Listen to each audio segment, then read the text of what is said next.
And that concludes my report.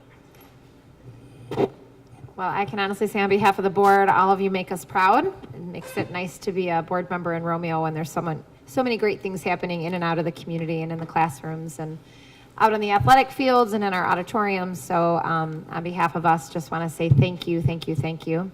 We have a really great agenda with some very interesting stuff, but I know you're all dying to sit through. But if you want to gracefully get up, we will hush up a little bit. If you wanted to escape, it would be a good time.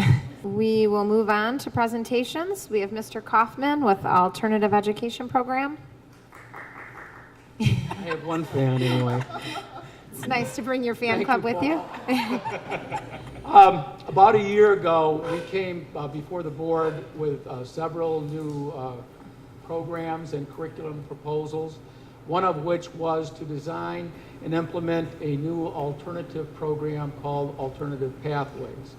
The intent of the program was to find a way to make sure that we meet the needs of our kids that may have fallen off track for graduation for a variety of reasons. With any program, what makes it work and what gives it value are the people within it. And we're very fortunate to have a great team. Our graduation coach, Mr. Bryant, Mr. Bussinow, and Mr. Piper, our instructors. Mr. Piper could not be here tonight, but we do have Mr. Bussinow and Mr. Bryant here, and they would like to share some information with you. When we made our proposal last year, we also said that we would gladly come back and give you an update this year. So without further ado, Mr. Bussinow.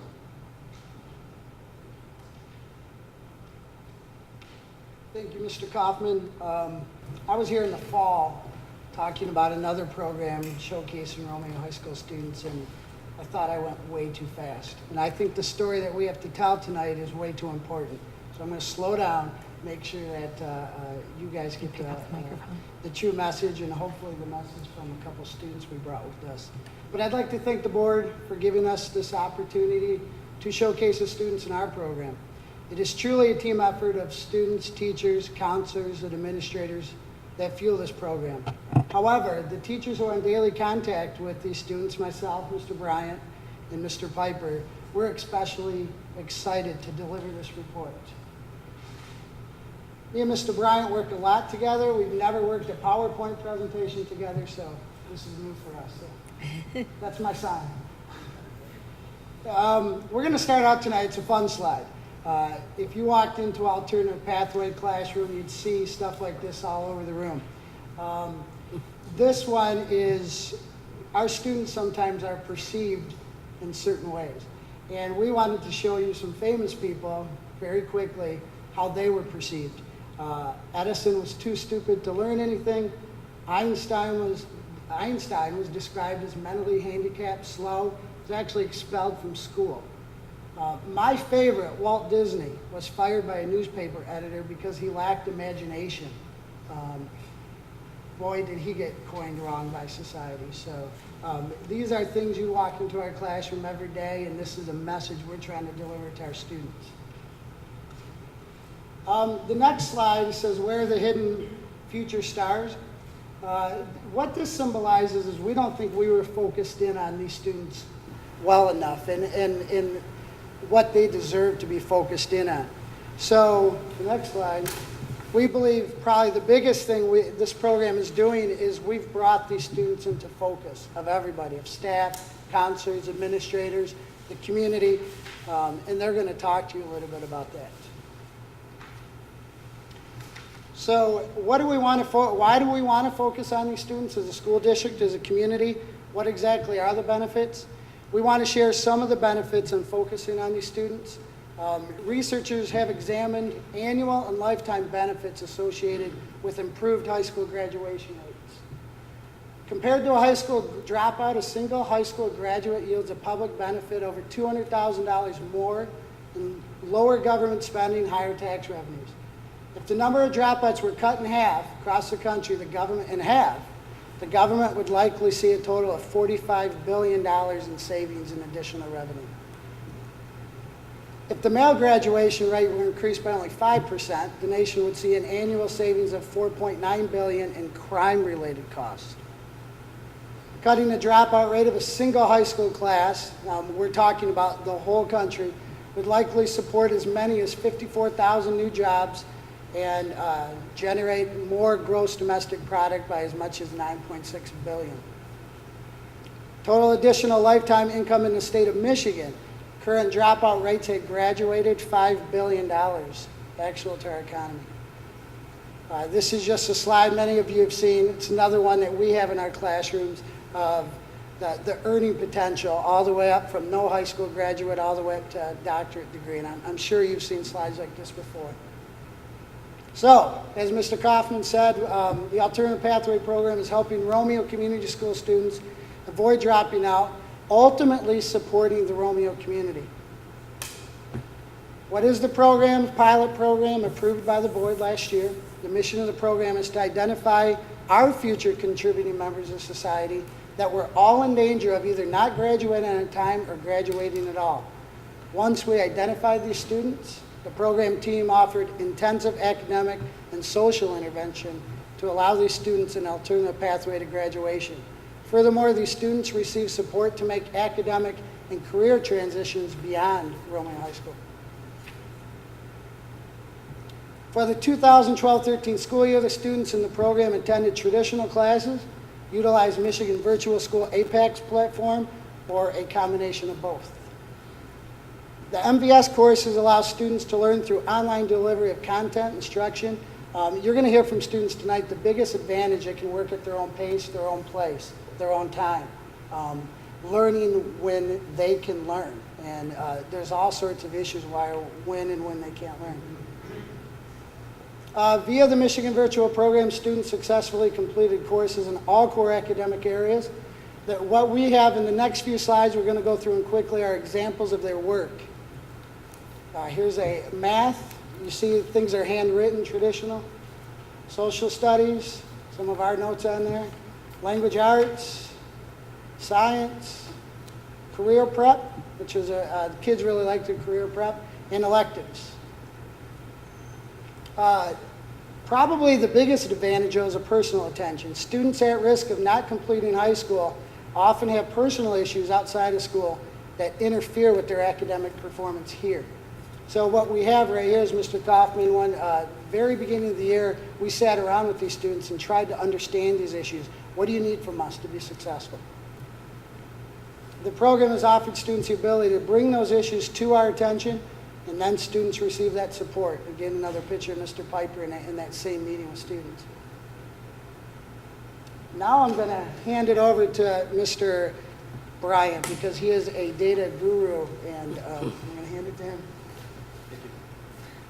Thank you. As it was mentioned a little bit earlier, my role in this program is that of a coach. And what the coach does is actually works with the counselors in identifying the students who potentially could do well in this program. Once those students are identified, we bring them into the program, and what I do is I work with them and identify maybe some of the issues in the past that have kept them from being successful. Once we identify those issues, we also run through certain things like career interest surveys to identify what their goals are. So I can identify short-term goals and long-term goals. Now with that information, the students will participate in the class, the Michigan Virtual, for a couple hours, several hours depending on the student, and they also go to regular classes. What I do at this point is, there's some information up there on a spreadsheet, is I collect data. I'm really interested in the data. The data actually tells us what we need to do in the program and in which direction we need to go. With the data, I collect all the information on the Michigan Virtual classes that they take on a weekly basis. Also check out their grades in their other classes, their general ed classes. Also check out attendance and any disciplinary issues. With those issues, and any of those issues do come up, there's a problem in another class, I work with the other teachers, the students, and identify solutions in those students being successful in those classes, bringing a grade up from an F to something that's acceptable. So there's a lot of work with each student individually to make them successful not only in this program, but also in their high school classes, wherever it might be.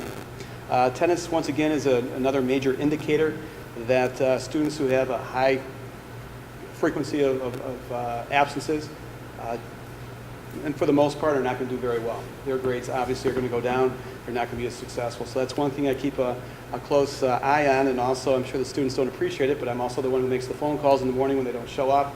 And in some cases, I've also knocked on doors to get them to go to school. So it's kind of diverse position. It can be interesting, and also I try to run interference with all the other obstacles that students have, not only in school, but also out of school, to make sure that they are successful. So one of the other things I wanted to mention here is the transition piece. One of the things I do work with the students quite heavily, and it's some of my background, I've been working with colleges in the with College Night for the last 15 years or so. So I know a lot of the programs that are out there, what programs are offered out there with the various colleges, universities, but also some of the trade schools, some of the technical schools. And I try to match up what the students' interests are with those schools, find out what the best fit might be.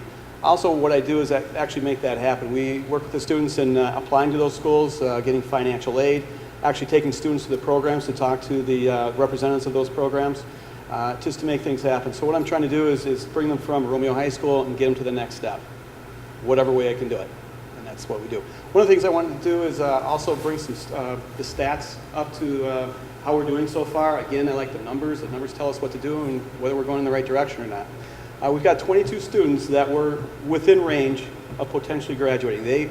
At the point that they were getting into the program, they were not going to graduate. It was not going to happen. We have 22 students, as I mentioned. 2 of those students have already graduated, which is a great success that we see. 6 other students are potentially going to graduate by June, and we've got 3 other students who are on track for August. Now, is that actually going to happen? We're hoping that happens. Other issues can come up that might get in the way of these happening, but we're reasonably optimistic that this can happen.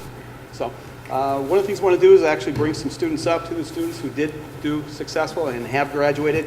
Kayla Gedvillis, if you could come on up and mention a few things. She's our first graduate student. She's going to start at Macomb later this month, and we're going to bring her up and say a few things about her experience in the program. Hi. I went to Romeo a few years ago, and I'm sorry. I kind of slacked off because I didn't want to move away from where I was living. I wasn't on track to graduate at all, and then I came back this year, and I talked to my counselor, and she said they had this class. I finished in December. I got to work at my own pace, which helped out so much. It made me understand it more. I start at Macomb this month on the 20th. I'm actually doing online. So it's helped me out a lot. And the class and the teachers made me realize how much you need at school to get to where you want to be.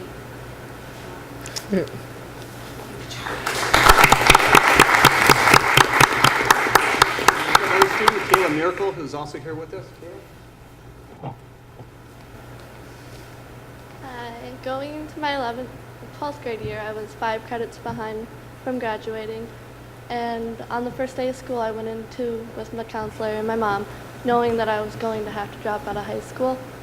My counselor talked to me with the program that Mr. Kaufman, Mr. Piper, all them were making, and I was accepted to go into the program. And I was so blessed that they would give me another chance. I didn't know how I would be able to make up 5 credits, but I was going to try and was determined because I was so grateful they gave me a second chance. So far, I have made up 4 credits. I am almost going to be done with 2 more classes, and I will be graduating on time, and I plan to go to college in the fall, seeking a degree in social work. Excellent.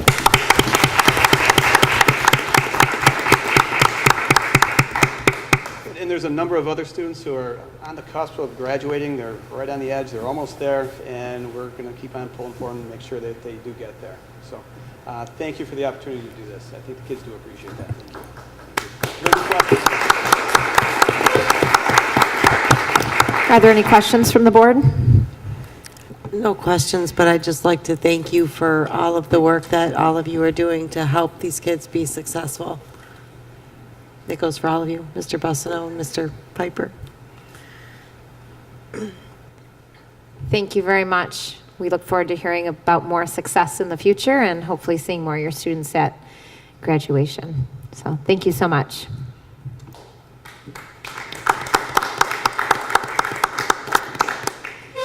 Next, we have Mr. Whitney for the curriculum proposals. So good evening. Can you hear me? Okay. I can't hear it very well. So good evening. If you think back to last year, we had about 20 proposals, including that alternative pathways. And this year we have but 2 for you to listen to tonight. So I'm not really going to speak a lot about them because I'd like to introduce 2 great teachers, 2 members of our faculty that joined Romeo schools this year. Ironically enough, 2 brand new folks to us, but veterans in the teaching ranks.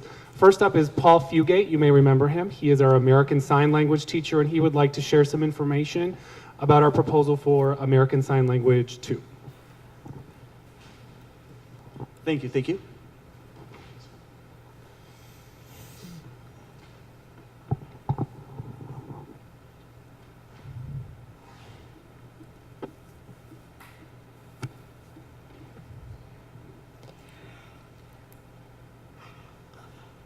Whoops.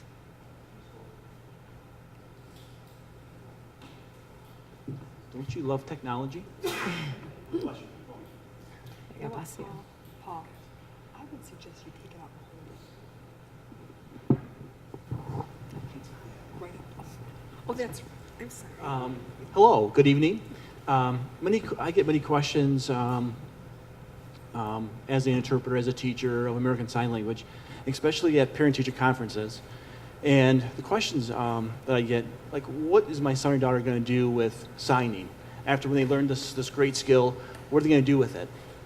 And right now in the state of Michigan and throughout the country, we are desperately seeking interpreters for the deaf, teachers, instructors, and whatnot of American Sign Language. And here's the ASL job opportunities. There's just some of them.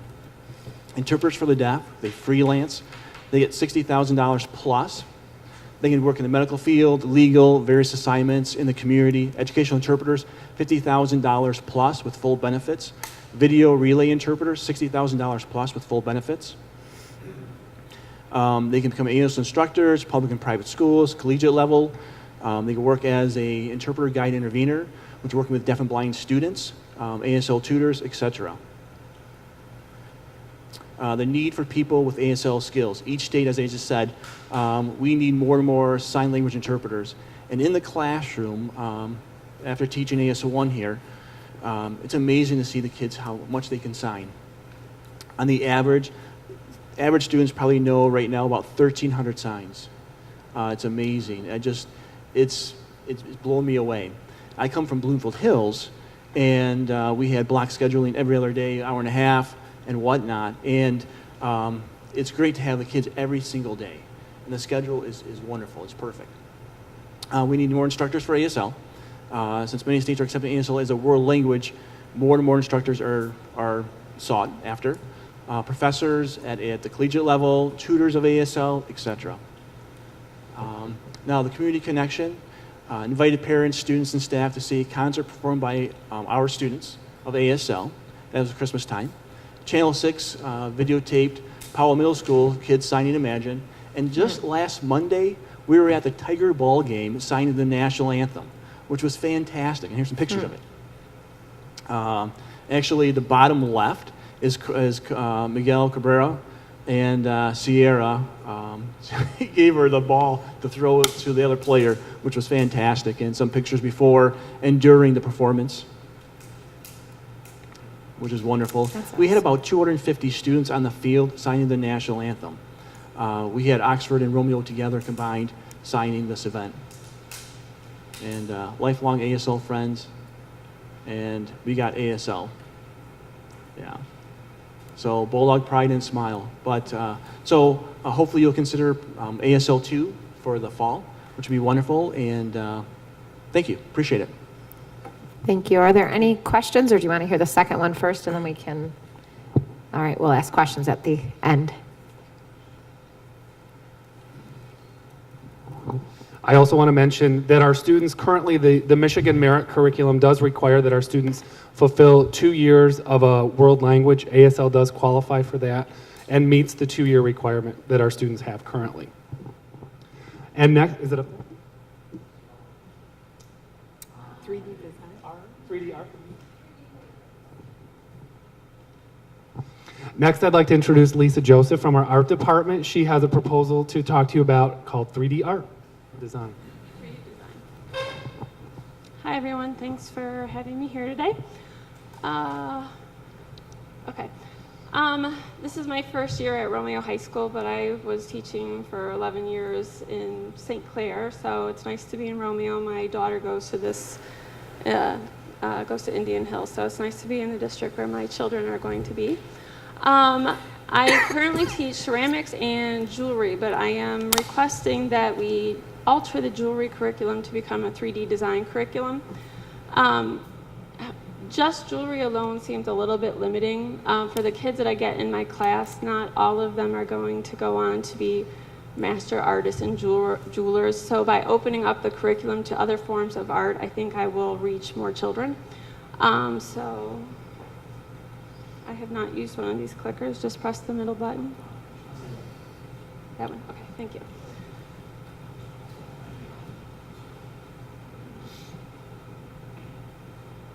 Okay. So I was telling my mom the other day that I was trying to change this curriculum, and she's like, well, what is 3D design? I don't get it. So I have some pictures here that will hopefully explain it a little bit more. 3D design is anything sculptural, three-dimensional. So 2D is like drawing and painting. 3D is just any sculptural medium. So we would continue to do the jewelry design, but we would also incorporate paper mache, wire sculpture, found object art, textiles, plaster, and so on. So this is currently what we do right now in jewelry class. We just had our art show the other day, and if you were there, you would see that there was a lot of nice work coming from the students. So we would continue with this, just basic pierced metal design, soldering, wire wrapping, bezels, but we would add on to it. So things that we would add would be things like altered books, wire sculpture, art from recycled materials, and plaster carvings. Found object art, which is taking everyday objects and manipulating them and turning them into art, paper mache. Basically, by opening it up to offer more art forms, you're just utilizing more areas of the brain, more opportunities for problem solving. I tell my students when they come into my class that they may not all leave being artists, or they may never make a paper mache project again. But it teaches them problem solving skills that they don't get elsewhere in the curriculum. It is, if you've never been in an art class, it can be challenging and daunting to make something from nothing. And really in today's age, that's what people need to do with technology. They need creative problem solvers. So I believe that this would help more of our students, and they would enjoy it. Any questions for me? I just want to let the rest of the board know that the curriculum subcommittee met on this 2 weeks ago. And just correct me if I'm wrong, these were both cost neutral. Yeah, both of these, the art curriculum is, the jewelry class is a year long, so we're just proposing that we change the focus of what's in the class, but it's the same amount of staff, same amount of budget for supplies and materials. So that's neutral. And then with American Sign Language, it is just a matter of which languages our students take, because all of our students will be taking a first and second year language, so it will just be staffing according to those needs. So we may be less in one language and more in another. Are there any questions from the board? Yes, I'd like to voice a concern I voiced at the subcommittee meeting, and that concern was the relationship between sign language and the language requirement as part of the state's curriculum. Now, I have nothing against sign language, but I feel very strongly that sign language could be an elective, and that students, in my opinion, might look more towards taking a foreign language and culture class as part of the fulfilling that requirement. And those who wish to move on in sign language for a career or otherwise certainly have the opportunity to do that. So I kind of see both of those, if you know what I'm saying here. I do, and I know that we discussed that, your concerns, Dr. Demas, and I would also say that, as we see the students progressing in sign language, they are developing very quickly and they're very fluent, and our state does recognize it as a world language, but I certainly understand the differences that we see there. It is, for many of our students, a pathway that allows them to fulfill that credit and to meet that and be successful, and I also know that, they're developing some high-level cultural awareness that I think is important and is a component of world language. So I appreciate that. Thank you. Any other questions from the board? Seeing none, we would be putting this on next month's Right, agenda. we'll bring a resolution to the next month's May 20th meeting, but you have all the backup information, all of their research on programming and standards in your packet. Thank you very much, Mr. Whitney. Next, we have wired and wireless. Mr. Nelson. What I would like to do is just bring the board, bring your awareness to the wired and wireless infrastructure project, which is bid one of our technology plan.